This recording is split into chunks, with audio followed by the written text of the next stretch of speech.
Saludos, bienvenidos a esta tertulia de actualidad con la que cerramos el mes de junio y esta temporada, porque ya a partir de la semana próxima volveremos por cuarto año a las tertulias en las terrazas de los bares de Valdepeñas.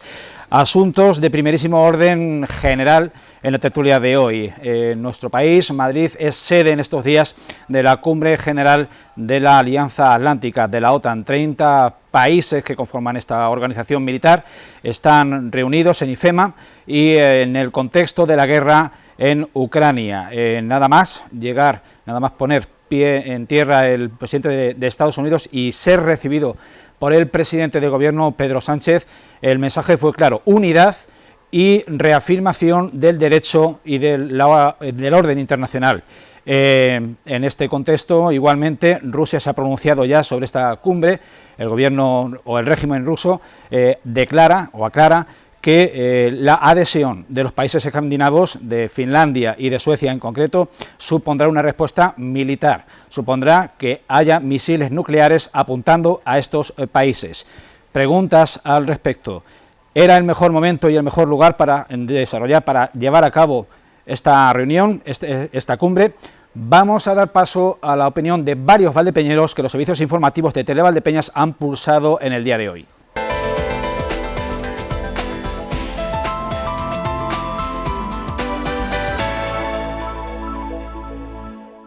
La cumbre de la OTAN se celebrará durante 2 días en Madrid, donde los representantes de los países que componen este organismo internacional, que son más de 30, entre ellos España desde 1982, abordarán el tema principal, sobre todo lo referente a la invasión rusa de Ucrania y la posible adhesión de Suecia y Finlandia a este organismo. Celebrar esta cumbre en Madrid, por lo general, los vecinos le dan el visto bueno. Si estamos dentro de la OTAN, tenemos que estar dispuestos a participar, ¿no? Vamos, yo tampoco soy muy política, pero si estamos dentro de una situación, pues hay que no te sé decir otra cosa. Yo creo que sí. Es positivo, dado que se tiene que celebrar y que aquí en España, en Madrid, pues va a dar mucha dimensión a otros países. No lo veo contradictorio, ni más ni menos que si estuviese en otro país. Que sea positiva, lo veremos con los resultados. Económicamente, desde luego que sí, para divulgación del país también. En un momento no está mal, quiero decir. Si es para protegernos en un momento dado, pues no está mal. Pero veo que es mucho lo que acarrea. Yo no sé, eso hasta cierto punto y tiene cuenta o no tiene cuenta. Para la economía, yo creo que no, prácticamente. Porque ahí lo que hay son muchos gastos, habrá algunos beneficios, pero yo creo que son muchos más los gastos que los beneficios que puede tener. Somos un país de solera, ¿no? España es un país grande, además libre, en la cual podemos participar todos. Así que sigan adelante y que traten de hacer la paz entre todos juntos. Y ya nos encontramos todos contentos.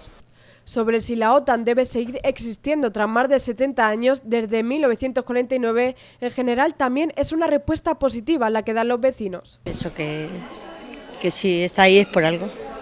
No sé si es totalmente eficaz para conseguir los resultados. Creo que futuro no tiene mucho. Hombre, creo que debe existir porque muchos países estarán más tranquilos, estando protegidos por la OTAN, como es lógico. Pienso yo, no lo sé, luego a la hora de...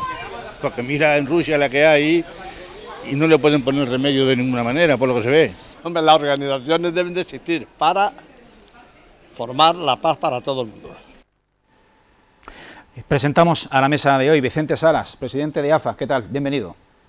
Pues igualmente, gracias. Aurora Gómez, abogada, funcionaria. ¿Qué tal, hermana? Muy bien, hermano. Encantada de la vida. Ángel Luis Rivas, profesor de filosofía. Brother. A punto de partir para el norte. Sí. Noroeste. Bien, pues queda dicho la primera, reacción que ha tenido, o la primera noticia que ha lanzado el presidente de los Estados Unidos, nada más poner pie en Torrejón de Ardoz, es el acuerdo con el presidente del gobierno español de incrementar en un 50% la presencia de buques destructores en la base naval estadounidense de Rota. Como punto de partida podemos iniciar los comentarios, Vicente. Bueno, la verdad es que es una situación que se preveía, bueno, con respecto a esta reunión, y que de ella tiene que surgir muchas cosas, sobre todo porque estamos en un contexto de guerra. Es decir, que quizás esto en otros momentos, claro, tampoco habría tenido tanta repercusión, pero en este caso sí que se demuestra que estamos en este contexto y que es necesario. Por lo tanto, si formamos parte de la OTAN, y parece ser que el 80% de los españoles decimos que sí, o por lo menos se ha demostrado a través de los tiempos, pues entonces en este aspecto yo creo que claro, que ello implica también el poder involucrarnos en todos los sentidos. Y claro, lo primero nos pilla un poco al solpazo, pero también es necesario de saber lo que se puede hacer, y también lo que vienen a implicar a España en un porcentaje alto, también para las armas y demás. Lo que yo veo es que 30 países, sobre todo 30 democracias consolidadas, no pueden estar todas equivocadas, a pesar de que haya muchísima gente que esté en contra. Ojalá que no hubiese necesidad de algo así, pero los países pequeños tenemos que sentirnos apoyados lógicamente, porque el grande puede venir en cualquier momento, como se ha demostrado en Ucrania. Ha llegado y está haciendo lo que le place. Aurora, tenemos que retrotraernos y aprovechar las declaraciones extraídas por este medio de quien fue ex Gemaz y ex director del CNI, del general Félix Sanz Roldán, cuando habló de que es el momento de reafirmarnos los países democráticos en el derecho internacional y en el orden internacional. Vigencia hoy de la OTAN.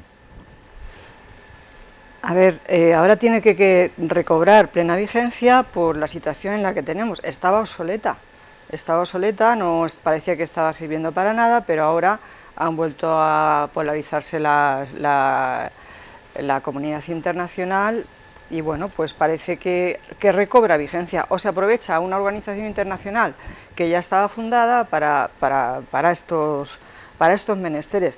Yo lo que sí veo es que, primero, que lo importante ya viene tratado de Múnich. En Múnich ha sido donde se ha tratado lo importante. Y lo segundo es que Estados Unidos está retratando. ¿Cómo se retrata? Poniendo un pie en España, poniendo un banderín en España. ¿Cómo? Con una actitud que a mí me parece continuista. ¿Por qué? Se baja en Torrejón y va a poner más tanques o más armas en Rota, que eso viene de hace ya un tiempo que parecía olvidado. Entonces, sí, me parece que estamos recordando unos tiempos que no me apetece recordar, sinceramente. Profesor Ángel Rivas, la reacción al inicio de esta cumbre en Rusia, o mejor dicho, en Ucrania, no ha sido solo en forma de una amenaza maximalista, cabezas nucleares apuntando a los países escandinavos, sino un ataque furibundo a una gran superficie comercial en Ucrania con 1000 personas dentro. Bueno, pues es otra muestra más de la condición de macarra de Putin, de macarra internacional, con una capacidad bélica, militar, destructiva, brutal, pero es un macarra, es un tirano, y lo que busca es hacer aquí, advertirnos a Occidente, de que está dispuesto a llegar hasta las últimas consecuencias.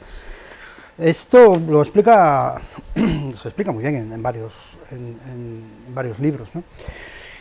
Por ejemplo, Timothy Hayes, yo lo presenté aquí hace unas semanas, El camino hacia la no libertad. El plan de Putin está muy claro, es desde Lisboa a Vladivostok.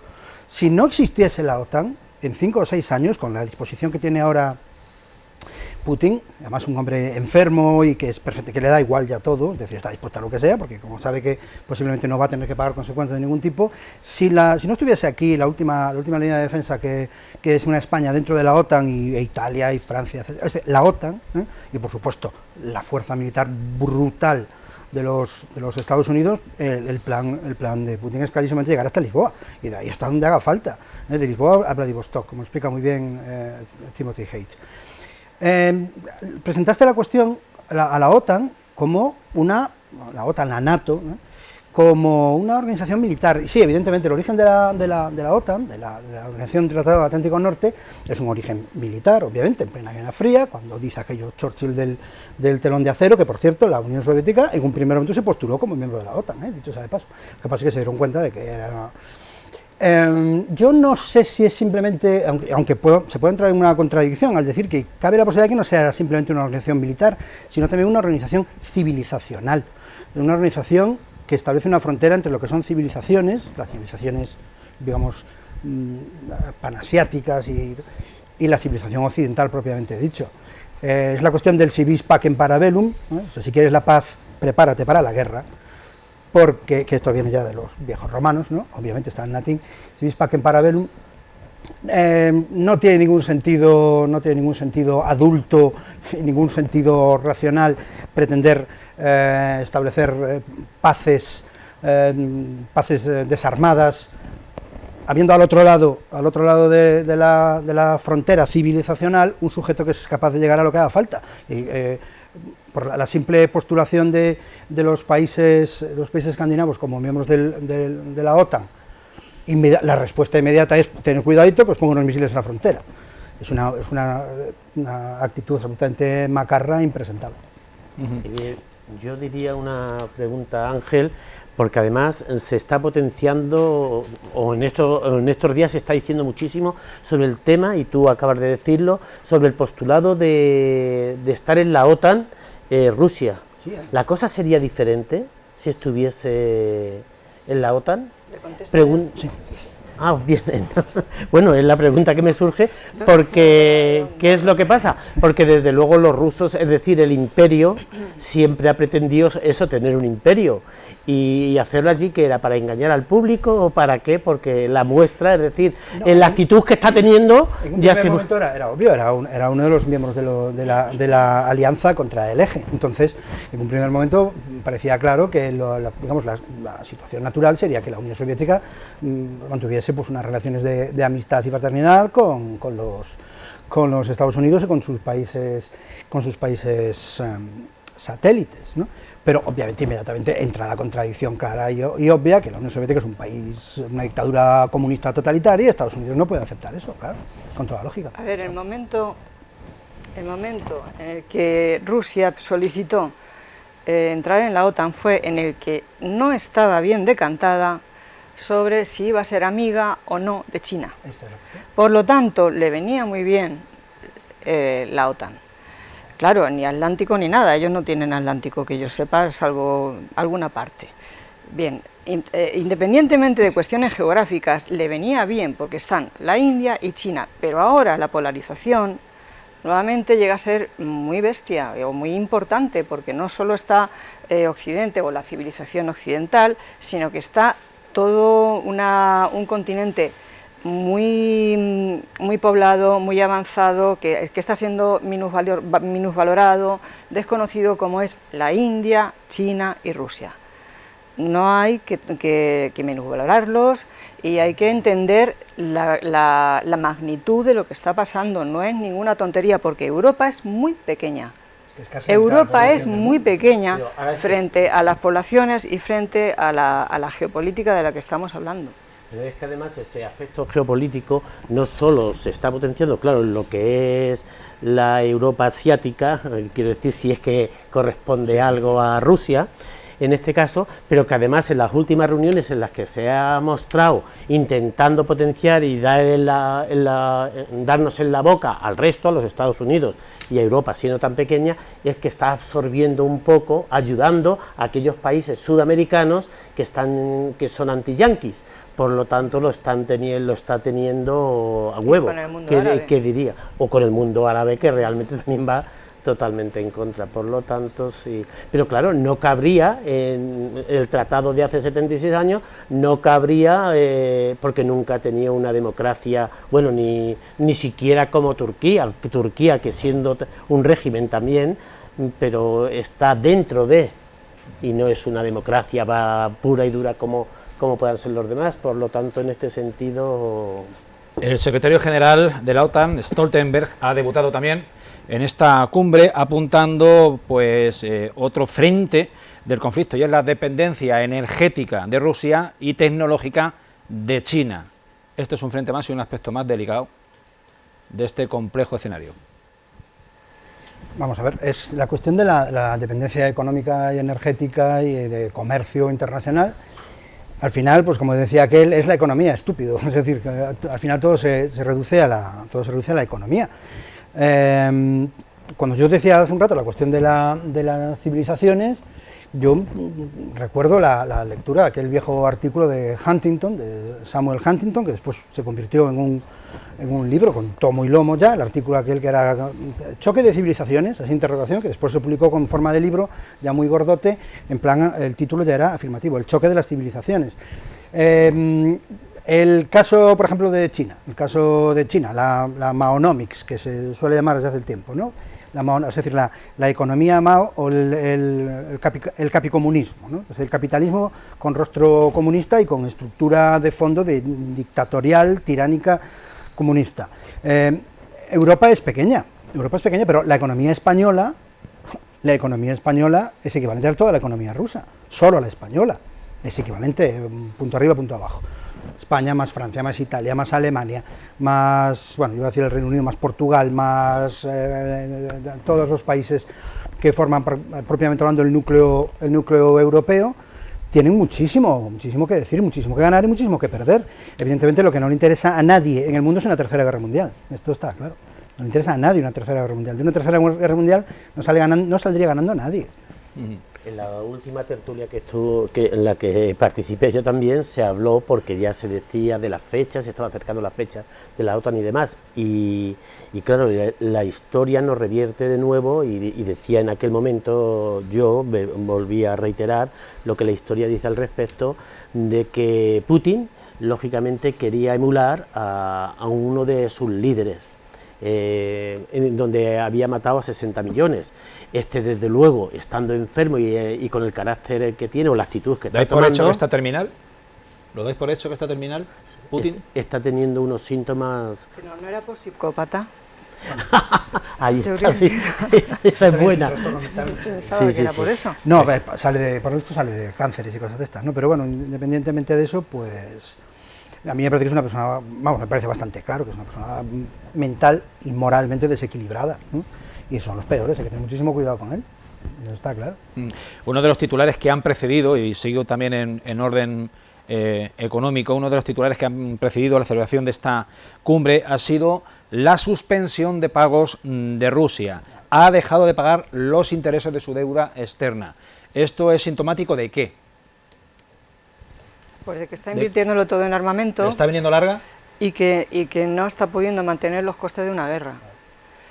Entonces, los costes bélicos siempre son para muchas generaciones futuras. No lo está pudiendo mantener y, pues claro, tiene que sacarlo de alguna parte. Aparte de eso, a lo mejor hago de abogado del diablo, pero a mí siempre me preocupa también el pueblo ruso.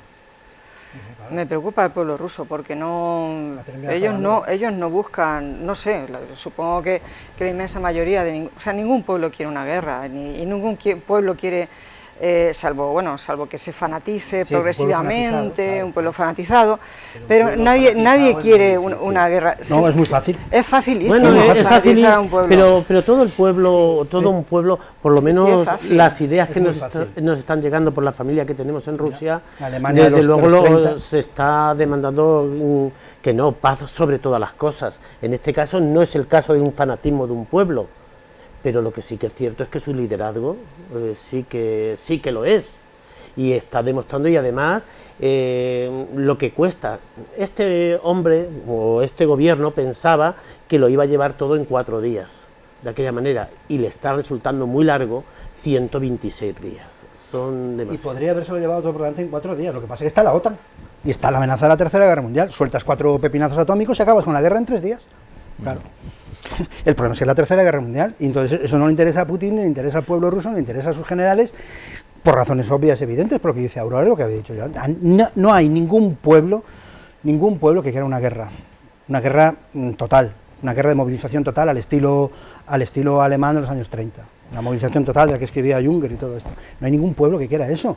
Todo el mundo sabe que antes o después se te mueren 2 hijos en el campo de batalla, te cae una bomba encima, la gente no quiere la guerra, a menos que esté absolutamente fanatizado, como el pueblo alemán. Esto lo escribió muy bien ya en su día Goldhagen, Daniel Jonah Goldhagen, en aquel tomazo así, Los verdugos voluntarios de Hitler. Todo el mundo estaba perfectamente adoctrinado para llegar hasta las últimas consecuencias en la Segunda Guerra Mundial, partiendo, por supuesto, el genocidio de los judíos, vamos, la eliminación del problema judío que decían ellos, etcétera, etcétera. Es muy fácil fanatizar a todo un pueblo, muy fácil. Sí, sobre todo si comenzamos por la banalización del mal. ¿Recordáis lo de la...? Se hace la banalización del mal, se fabrica poco a poco, es un goteo continuo en un pueblo, un goteo gota a gota durante años y años y años, de manera que se va normalizando progresivamente aquellas cosas como es eliminar judíos, o eliminar, pues todas las barbaridades que se vivieron en la Segunda Guerra Mundial.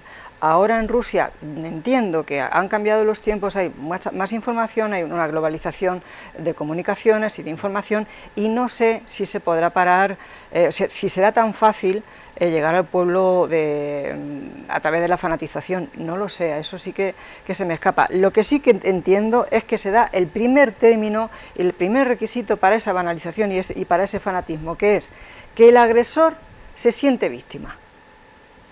El agresor, que en este caso es Putin, se siente víctima de un nazismo que él se ha imaginado. Una cosa imaginaria. Él piensa, tengo que invadir Ucrania porque son nazis, y lo manifiesta y lo piensa así. Entonces se siente víctima, y una víctima es como un gato rabioso, hace lo que sea. Y ese es uno de los primeros requisitos, el primer paso para andar sobre la fanatización. Démonos cuenta del gran ejercicio de contención que está pasando inadvertido del pueblo y del gobierno ucraniano, y al lado a todos los países de la OTAN y la Unión Europea. Y es que Ucrania no ha dado el menor gesto de perpetrar un ataque en suelo ruso. Él los está recibiendo todos y no está haciendo otra cosa más que defenderse, no está contraatacando. Porque no pueden. Yo he leído y he oído, incluso si pudiesen lo harían, ¿eh? Lo que pasa es que tienen todo el ejército ruso. Ha diezmado al ejército ruso en Ucrania. Claro, pero el ejército ruso es enorme, es decir, mandan una oleada, mandan otra.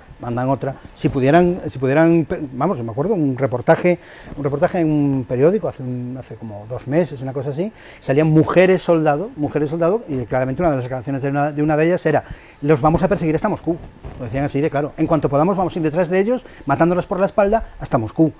Es la cuestión tienen todo el derecho del mundo a odiarlos si quieren, pero que no lo hacen porque no pueden, porque evidentemente la masa bélica de Rusia es brutal. Evidentemente les están zurrando bien en lugares muy concretos, muy pequeñitos, pero a base de oleadas y oleadas y oleadas de soldados. Es que lo que se decía al respecto de la banalización del mal, es que además ellos están provocando a sus hermanos.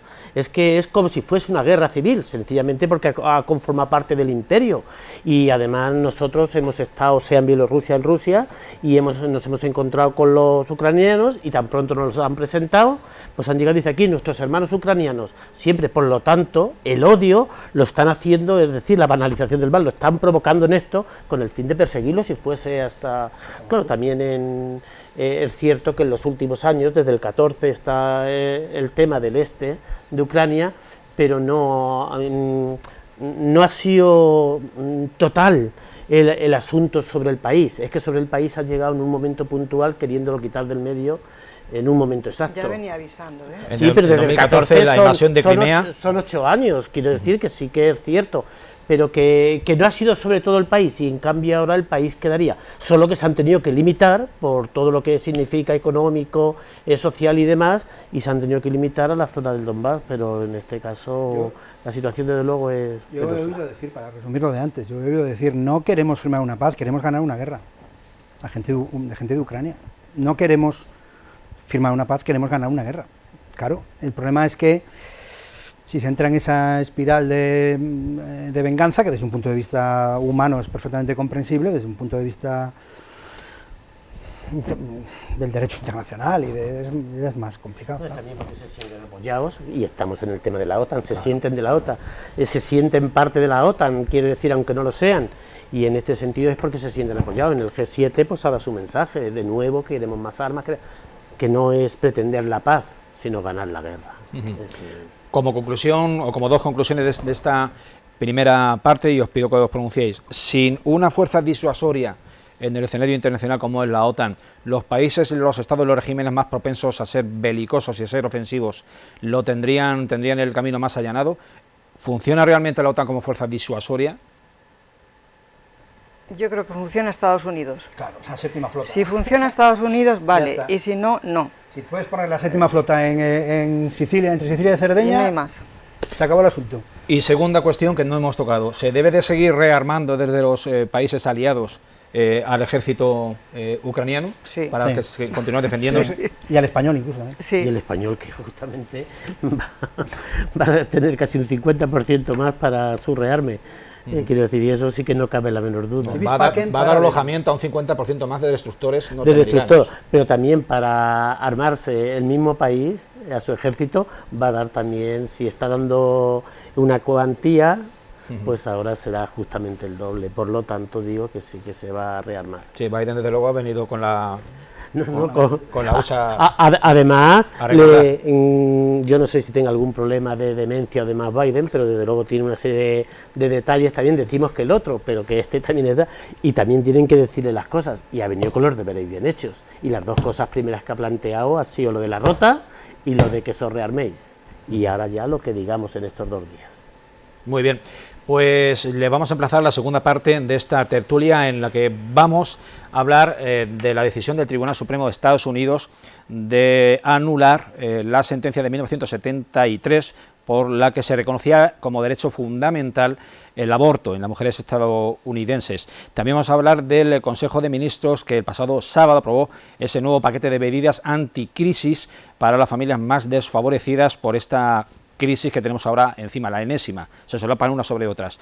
No se vayan, volvemos en unos minutos.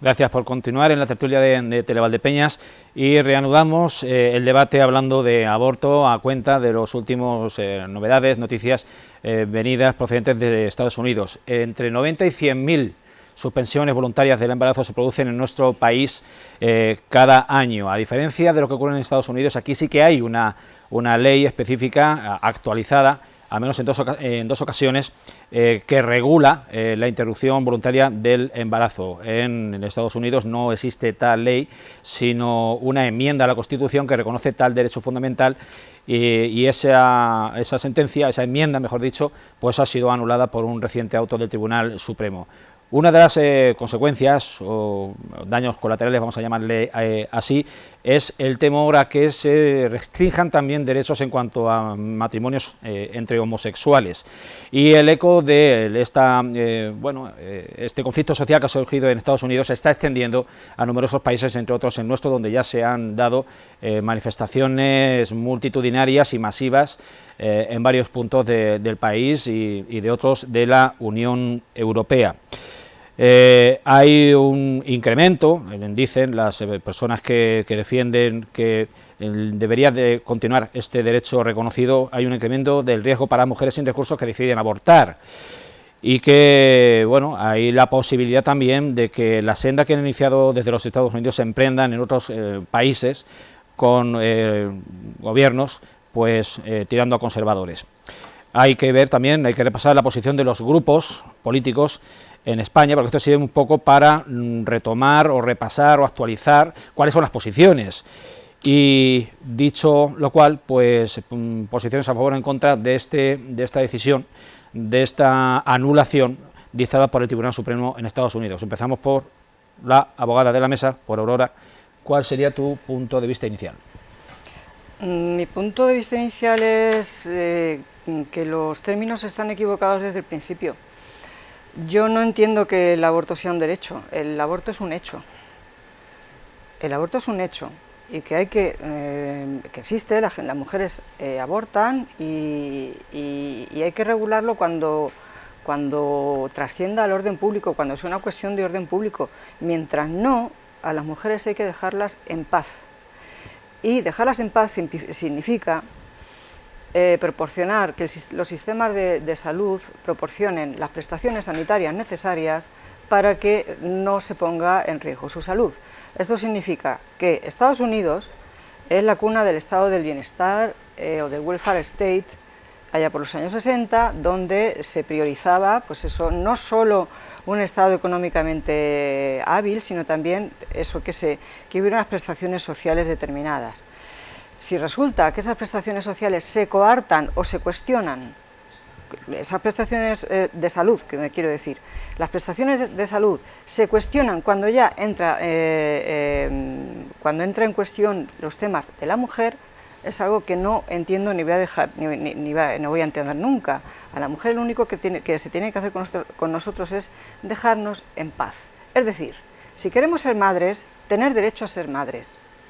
Si queremos abortar, tener derecho, es decir, poder hacerlo en condiciones de sanidad correctas, sin que nadie cuestione si hacemos bien, si hacemos mal, y sin que nadie cuestione lo que pasa en nuestras ingles. A nadie le importa, salvo cuando existan el feto haya crecido de tal manera que ya no sea un feto propiamente dicho. Yo sí que soy partidaria de unos plazos.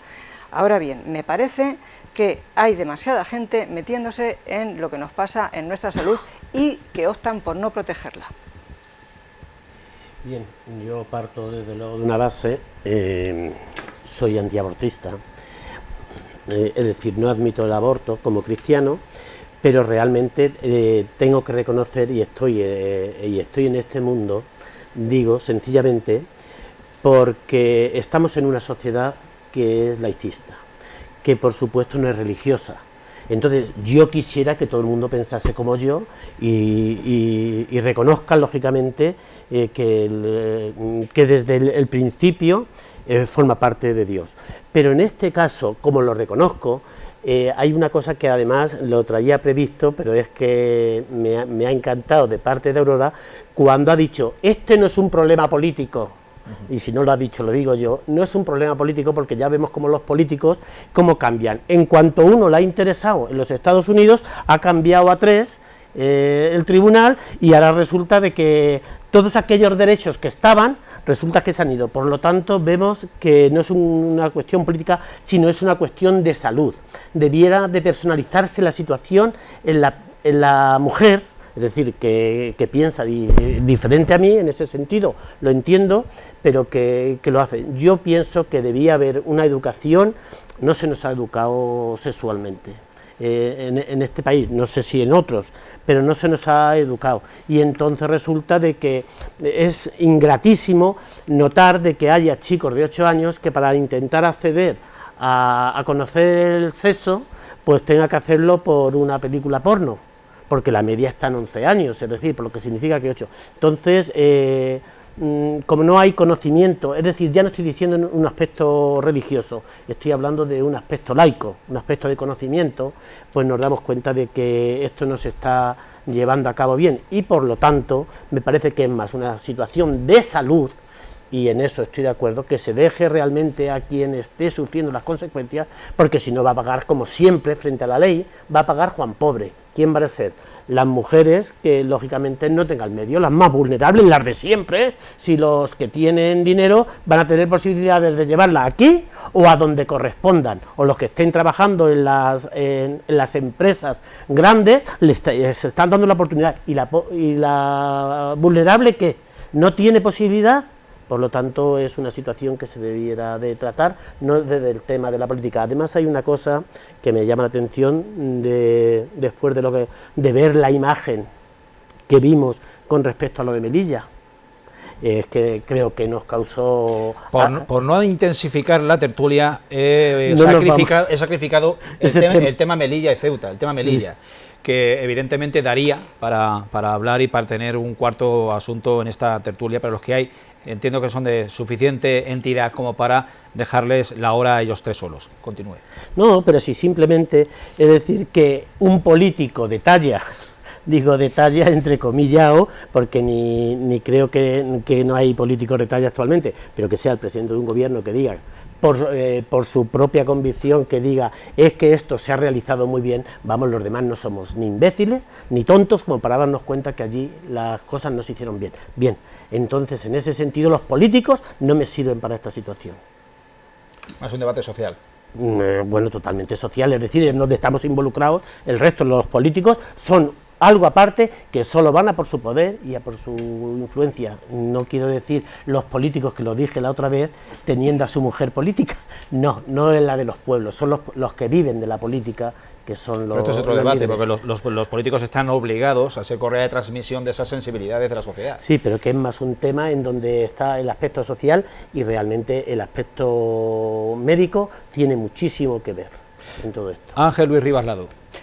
Es que si es un tema social es un tema político, societas polis, es decir, no tiene, es en latín y en griego. Si es un tema social es un tema político, y por supuesto que es un tema político, claro que es un tema político, y claro que los políticos tienen que intervenir como pulsación del ritmo de la ciudadanía, de la sociedad civil, si queremos, de la cual forman parte, o como se quiera decir, pero por supuesto que tienen que intervenir los políticos, por supuesto. El hecho, es que de hecho, como decía antes Aurora, no es una cuestión de derechos, sino de hecho, es que van a intervenir, porque al fin y al cabo, el caso de Estados Unidos es un caso realmente muy curioso, porque se está diciendo que en su momento, en el caso Roe versus contra Wade, que es de donde sale, en 1963, donde sale la sentencia que convierte el derecho al aborto en un asunto federal, o sea, constitucional, se apeló a la 14ª enmienda. Yo tengo aquí la Constitución estadounidense, y si la 14ª enmienda tiene 5 secciones. En ninguna de las 5 secciones se dice nada, por supuesto, nada que tenga que ver ni con el aborto ni con nada por el estilo. Ese es el problema formal al cual han recurrido el Tribunal Supremo para llevarse por delante la sentencia. Claro, en un primer momento se hace una sentencia apelando a la cuestión de la intimidad y del procedimiento debido, etcétera, etcétera, y todas las organizaciones feministas saltan a aprovechar la coyuntura y decir, claro, ahí está, derecho al aborto. Bien, aprovechan por ahí y muy bien, pero claro, como formalmente no se sostenía apoyándose en la 14ª enmienda, que la voy a leer, aunque solo sea la primera sección, para que se vea por dónde van los tiros, es la 14ª enmienda de los derechos civiles. Donde dice, todas las personas nacidas o naturalizadas en los Estados Unidos y sujetas a la jurisdicción de estos son ciudadanos de los Estados Unidos y del Estado en el cual residan. Ningún Estado podrá hacer o poner en vigor ley alguna que menoscabe las prerrogativas o las inmunidades de los ciudadanos de los Estados Unidos. Ningún Estado podrá tampoco privar a persona alguna de la vida, la libertad o la propiedad, sin el debido procedimiento jurídico, ni podrá negarle a ninguna persona que se encuentre dentro de su jurisdicción la protección igual de las leyes. Es decir, la 14ª enmienda se dice, es una cuestión federal, constitucional, y por lo tanto, si alguno de los estados legisla en contra del aborto, si hemos garantizado el aborto como un derecho federal, constitucional, los estados no pueden legislar en contra. Pero ¿qué pasa? Que la 14ª enmienda no dice nada al respecto, es una hiperinterpretación, dice la cuestión de la libertad. Sí dice, la acabas de leer y se dice. ¿En concreto? El derecho a la vida. Es que ese es el problema. Escúchame, claro. Nuestro correlativo en nuestra Constitución es el artículo 15. Todos tienen derecho a la vida y a la seguridad jurídica, y a la integridad física y moral. Y a la integridad física sin que nadie pueda sufrir. En ningún caso pueden ser sometidos a torturas, ni a penas, o tal, degradantes y tal. Esto lo explica, entonces, por ejemplo, lo explica Tamames en su diciendo bien, la cuestión del nasciturus. Exactamente. Entonces, el nasciturus, que también se regula en nuestro Código Civil, etcétera, etcétera. En cuanto dice el derecho a la vida, es lo que se entiende, te digo lo que entienden, la postura que está en contra del aborto es que el nasciturus ya es persona, sí. El feto ya es persona, y es una persona desde que se engendra. Entonces, lo que se entiende es que no se le puede privar a esas células embrionarias del derecho a la vida. La persona es un concepto teológico. Claro, el concepto de persona ha tenido en el derecho muchísimas teorías.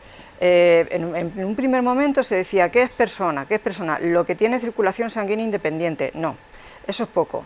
La que tiene, el que es nacido con forma humana y que además respira. Y eso servía para distinguir el infanticidio del aborto. Si se metían lo siento si es un poco desagradable, se hacía en las autopsias para distinguir lo que era un aborto de un infanticidio, se hacía lo que se llamaba la docimasia hidrostática pulmonar, es decir, se metían los pulmoncitos del fallecido en agua, si flotaban había habido respiración, luego entonces era un homicidio, porque era una persona. Vale, con la física. Y si no había... Te quitas de metafísicas, claro. Y entonces, si nos flotaban, no había habido respiración, por lo tanto, no había habido... eso no significa, porque entonces entramos en... digo el infanticidio, ¿vale? Cuando es otro de los crímenes que entiendo que se han cometido contra la mujer. ¿Cuánto miedo no habrá tenido que pasar nuestras abuelas, tatarabuelas, bisabuelas, para hacer infanticidios? Es decir, el infanticidio consistía en matar al recién nacido por vergüenza y por miedo. Y eso ocurría. ¿Por qué tenía una pena menor que el homicidio? Porque el móvil era el miedo. Eso, no hay derecho a eso, igual que en aquellos entonces no había derecho a eso, que era una auténtica barbaridad someter a una mujer, a una niña o a lo que fuera, a tantísimo pánico y terror, tampoco hay derecho a que ahora se les prohíba o se les obstaculice el derecho al aborto. A ninguna mujer le apetece abortar, a ninguna. El aborto no es una fiesta, el aborto no es algo frívolo, en absoluto, es algo bastante impactante para una mujer y ninguna mujer quiere perder a su hijo. Ahora bien, en el momento en que tiene que perderlo por las causas que sean, que a nosotros no somos quienes para juzgar las conciencias de otras personas. No somos jueces, y en el aspecto divino tampoco, es decir, que... Si esas mujeres son adultas, no son menores de edad, son adultas y no están incapacitadas judicialmente, es decir, están en pleno juicio y en plenas facultades y deciden abortar, lo que no se puede hacer es obstaculizarles ese derecho o ese hecho, que es lo que está ocurriendo. Pues está también la cuestión, por ejemplo, de si podemos establecer una cierta definición de...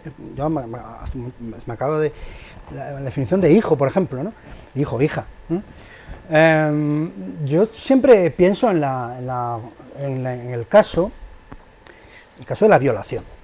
La violación, yo distingo entre violación delictiva y violación ritual, por ejemplo, ¿no? El caso de la violación. Una muchacha, una señora, una mujer en general, es violada brutalmente, criminalmente, y aparece embarazada.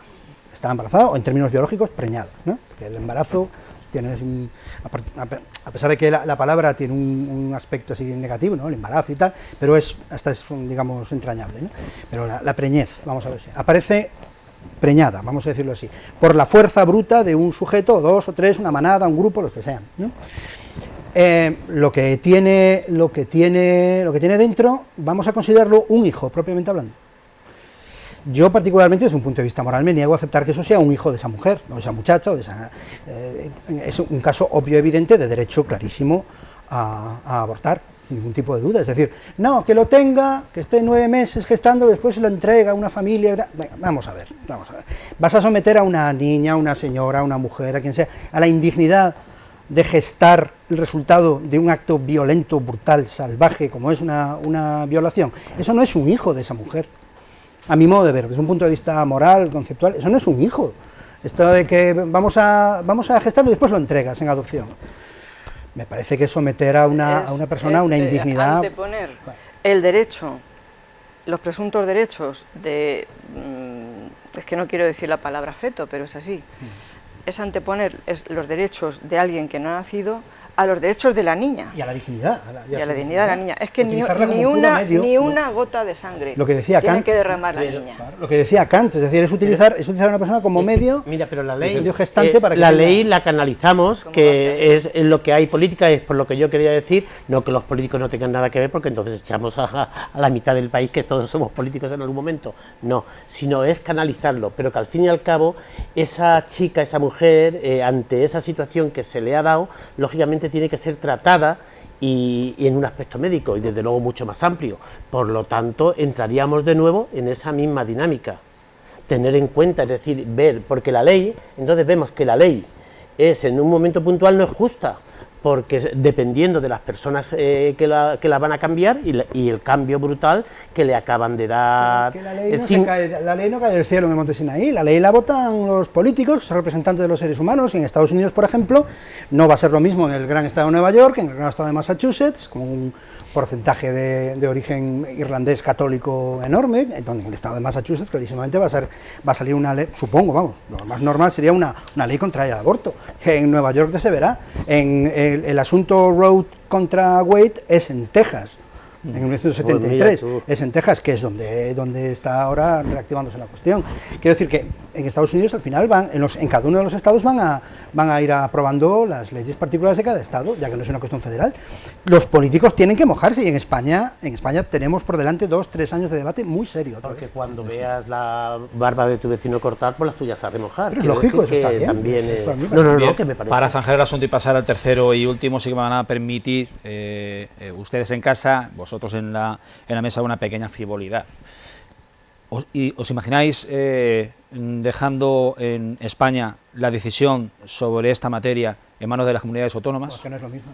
Evidentemente no es lo mismo un Estado federal que el nuestro, pero bueno, prácticamente sí que se deja en manos de cada territorio en Estados Unidos, o sí que se va a dejar una decisión. En España eso no puede ser, no puede suceder y no va a suceder. En España no puede ser porque por eso digo que es una frivolidad. Pero la legislación, o sea, el 149 de la Constitución ya dice que la legislación penal es una materia propia del Estado y exclusiva del Estado. Ahora bien, imaginándolo, imagínate que se aprueba en Murcia la cantidad de gente que iba a ir para Murcia. Claro, directamente. O sea, imaginando la hipótesis que propone Julián, que puede ser incluso...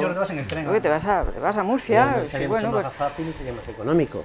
Y además tiene muy buena fruta, por lo tanto... Claro, pero sería un poco caótico. Sí. Y bueno, es que no puede ser, es una hipótesis frívola. Pero no le desagradaría a algunas de las comunidades, de también dominar esta situación. Vamos, yo soy presidente de alguna comunidad autónoma y digo, Sánchez, encárgate tú, anda. No te fastidia.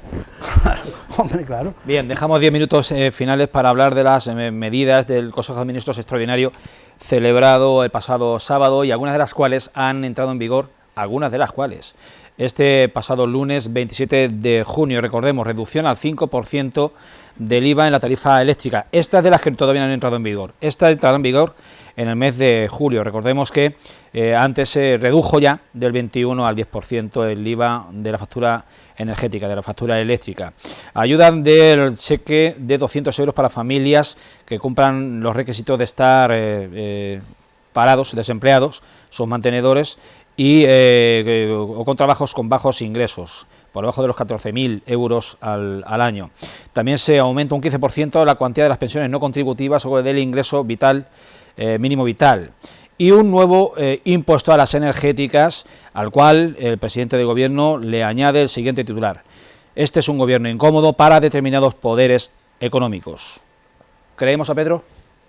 Vicente, te toca.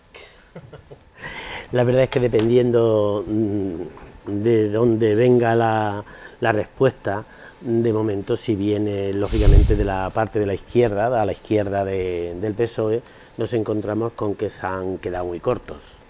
Es decir, lo que a mí me llama muchísimo más la atención es la última, la que se va a poner en funcionamiento a partir del año 2023.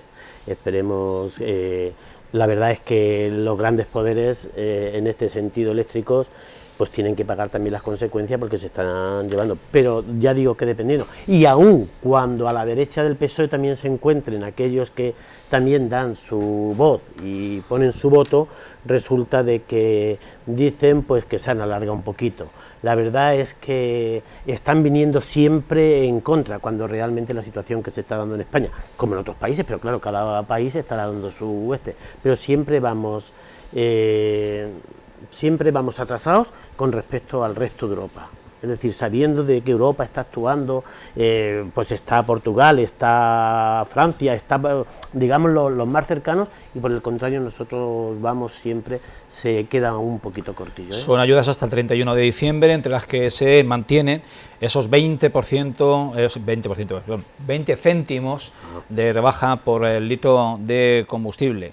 Claro, es un margen que todo el mundo coincide en que se lo han chupado, iba a decir, las energéticas, las petroleras, pero que en todo caso, bueno, 20 céntimos son. ¿Tiene suficiente una familia que no llega en fin de mes, que no puede pagar ni una sola factura de luz, con un cheque de 200 euros? No. ¿Puede el gobierno dar más? Corto.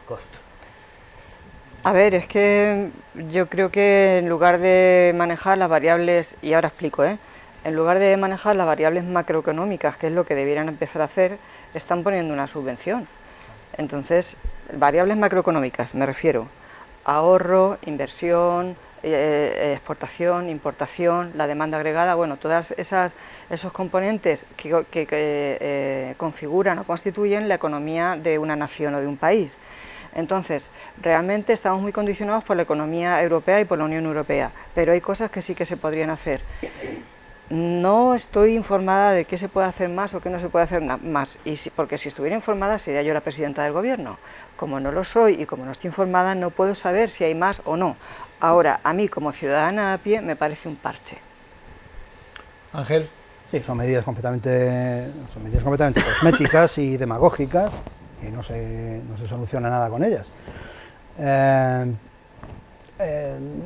Lo que acabo de decir, Aurora, es así: no hay economía que se sostenga sobre la subvención. No hay economía que se sostenga sobre la subvención. Es decir, en cuanto hay un parchito, damos una subvención, o damos una ayudita, no sé qué, no sé cuánto, que si 20 céntimos, que si qué. La solución es reactivar la economía real, creando puestos de trabajo, bajando los impuestos, que la gente tenga dinerito en el bolsillo, que ahorre, invierta, que pueda ahorrar, invertir y consumir, y que desde luego si vas con el coche a la gasolinera, que no se te quede medio sueldo ahí. Hoy por la mañana, hablando con compañeros, claro, hay gente que vive fuera de Valdepeñas, gente por ejemplo de Ciudad Real, que viene y va todos los días, y que al final del mes pues le resulta una cantidad de pasta que hay que retraer, por supuesto, del sueldo. Y hay momentos en que, hombre, sigue resultando más o menos rentable, pero que al final es una situación realmente muy triste, que tengas que apartar una enorme cantidad de dinero ya de tu sueldo para sencillamente el transporte, ¿no? La economía de las subvenciones, las típicas economías socialistas en general, en el sentido clásico de la palabra, son auténticamente desastrosas. Porque, entre otras cosas, porque las subvenciones te dan por un lado lo que antes te han quitado por otro mediante los impuestos, y entonces pues así no se va a ningún lado. Así no se va a ningún lado. Iba a decir que un ejemplo muy claro, el nuestro, que hemos dependido, y bueno, y que las asociaciones, las ONG, dependemos de subvenciones.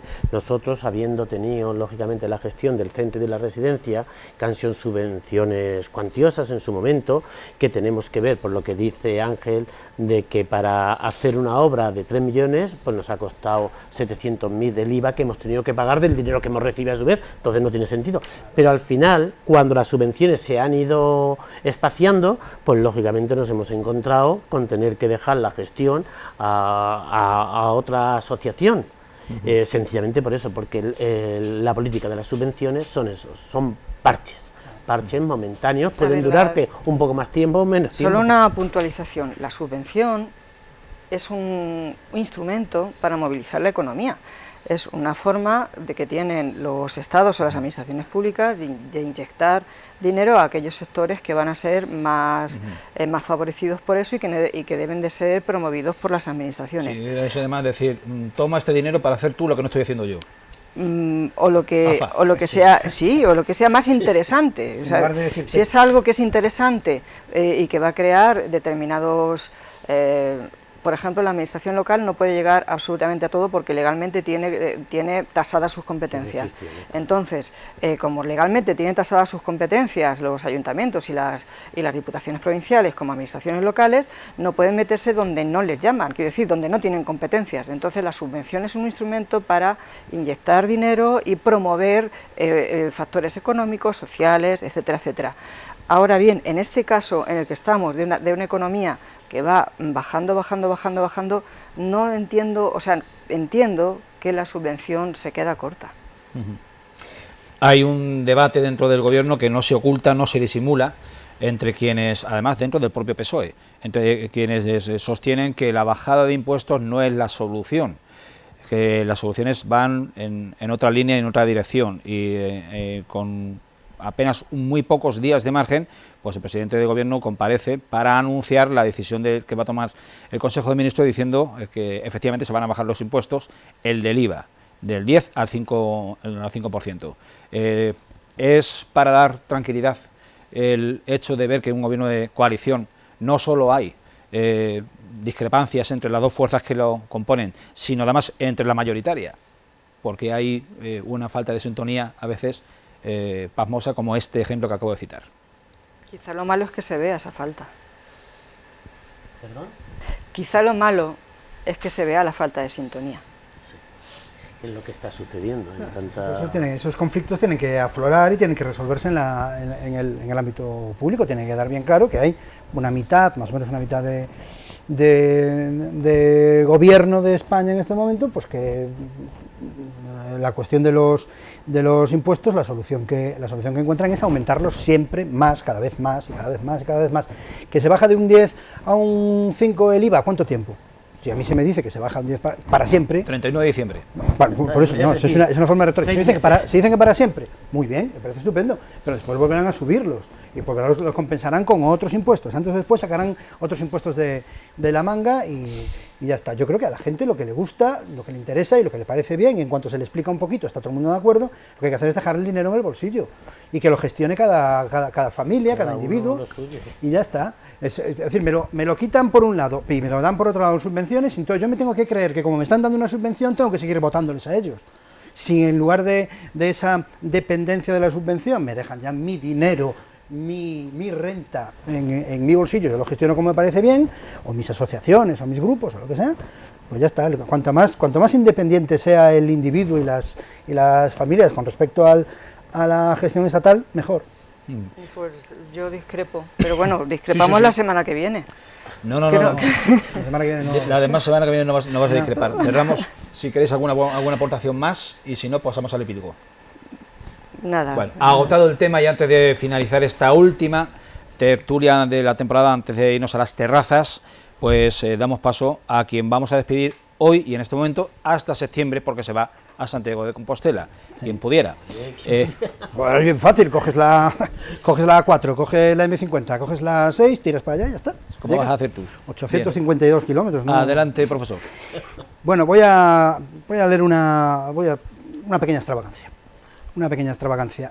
Voy a leer un párrafo nada más de las primeras páginas, de la segunda página, de un libro de esos que cuando yo era adolescente pues leíamos todos, y que era uno de esos libros que te los leías en verano y te cambiaban la vida para siempre, y que de un tiempo a esta parte es prácticamente imposible conseguir que los alumnos, los estudiantes, la gente, los adolescentes se los lean. Yo no sé qué sucede en este sentido, es una pena. Es un párrafo de Demian, de Hermann Hesse. Esta es la edición más recomendable porque incluye también Bajo las ruedas. Hermann Hesse, uno de estos autores que escribían en principio casi para adolescentes, pero que los adultos que los leen siempre se quedan muy impactados. Y es un párrafo nada más, y dice: la vida de cada hombre es un camino hacia sí mismo, el intento de un camino, el esbozo de un sendero. Ningún hombre ha llegado a ser él mismo por completo. Sin embargo, cada cual aspira a llegar, los unos a ciegas, los otros con más luz, cada cual como puede. Todos llevan consigo, hasta el fin, los restos de su nacimiento, viscosidades y cáscaras de un mundo primario. Unos no llegan nunca a ser hombres, se quedan en rana, lagartija u hormiga. otros son mitad hombre y mitad pez, pero todos son una proyección de la naturaleza hacia el hombre. Todos tenemos en común nuestros orígenes, nuestras madres. Todos procedemos del mismo abismo, pero cada uno tiende a su propia meta como un intento y una proyección desde las profundidades. Podemos entendernos los unos a los otros, pero interpretar es algo que solo puede hacer cada uno consigo mismo. Amén. Pues, como solemos decir, llegado este momento, pues vamos a despedir esta tertulia en plató hasta septiembre. A partir de ahora nos vamos a recorrer barrios, a recorrer terrazas, a recorrer aquellos restaurantes y bares que apoyan esta tertulia, y en concreto dentro de 7 días les emplazamos, les citamos en la plazoleta Balbuena, en Casa de Gavilla, donde vamos a llevar a cabo esta tertulia. Pueden asistir, por supuesto, a la grabación que se llevaría a cabo el próximo martes a las 9 de la tarde, y el martes, si no me falla la cabeza, martes 5, para la tertulia que se emitirá el día 7 de julio. En todo caso, bueno, pues seguiremos abordando los asuntos de máxima actualidad, tanto local como general, pero ya desde una posición, digamos, más, si nos permiten, relajada, más estival. Hasta entonces les dejamos y les damos un fortísimo abrazo.